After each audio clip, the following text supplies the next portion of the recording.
6000 سال پیش ما تاجیکان اولادای ما شما بودیم.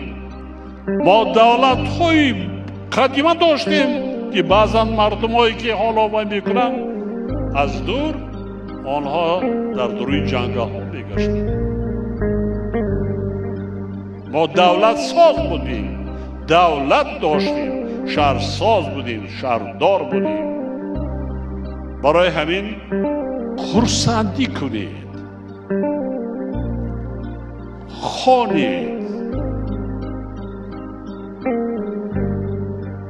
بیشتر کتاب خوانید، اثرهای بدیعی خوانید، شعورناکیتان را وسیع کنید، جهان بینیت را وسیع کنید.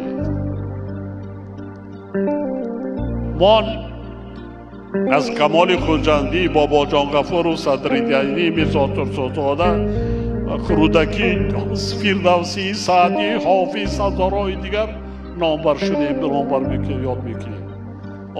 مادر تاجی در عصر نو، عصر هزاره نو چی دیگر رودکی تولد نمی کند؟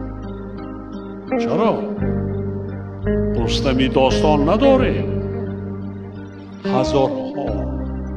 هزارها تمامی هستی ما برای شما نورسان و جوانان امروزه است.